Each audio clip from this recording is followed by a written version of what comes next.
अजित पवार यांचा विमान अपघातामध्ये मृत्यू झाला। मग डीजीसीए आणि फॉरेन्सिक टीमनं घटनास्थळी पाहणी केली। फॉरेन्सिक टीमकडून तांत्रिक बाबींचा तपास सुरू आहे। अपघाताचं कारण नेमकं काय आहे हे शोधण्याचा प्रयत्न सुरू आहे। याबाबतचा आढावा घेतला आमचे प्रतिनिधी अमोल दरेकर यांनी।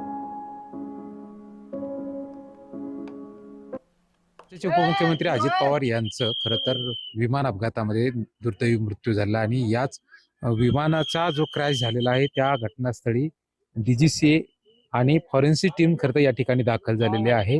या फॉरेन्सिक टीम आणि डीजीसीएचं आता खरं तर या अपघाताचं खरं तर विश्लेषण केलं जाणार आहे आणि याच्याच माध्यमातून या अपघाताची काय कारणं आहेत ती समोर येणार आहे। असं म्हटलं जातं की या ठिकाणी एकदा टेक ऑफ झालेलं आणि त्यानंतर पुन्हा एकदा त्याचा जो रनवे तो पुढे गेल्यामुळे या ठिकाणी पायलटने पुन्हा एकदा ते उडवलं गेलेलं विमान पुन्हा या विमानतळाच्या धावपट्टीच्या भोवती घिरट्या घालत होतं आणि ते पुन्हा एकदा या ठिकाणी लँड होण्यापूर्वीच या ठिकाणी त्याची दिशा भरकटली आणि तो कुठेतरी रनवेच्या बाजूला असणाऱ्या या खोलगट भागांमध्ये हे विमान खरं तर या ठिकाणी जे काही असे ते दुर्घटना झालेली आहे असं प्राथमिक स्वरूपात जरी घटना दिसत असली तरी दादांच्या बाबतीत बोलायचं झालं तर सकाळपासून आतापर्यंत जनसमुदाय खरं तर या दादांच्या घटनेपर्यंत या ठिकाणी पोहोचत आहे आणि माझा दादा कशा आणि कोणत्या प्रकारात अपघातात मृत्यू पावला हे पाहण्यासाठी खरं तर प्रशासनाला वारंवार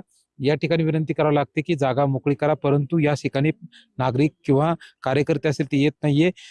कधी काळी असं म्हटलं जातं की मीडियापासून नॉट रिचेबल असणारे दादा जर मीडियासमोर आले नाही तर दादा नॉट रिचेबल आहे, परंतु आज त्यांच्या जीवनातून खऱ्या अर्थानं ते कायमचे नॉट रिचेबल झाल्याचं पाहायला मिळत आहे। अमोल दरेकर, जय महाराष्ट्र, बारामती।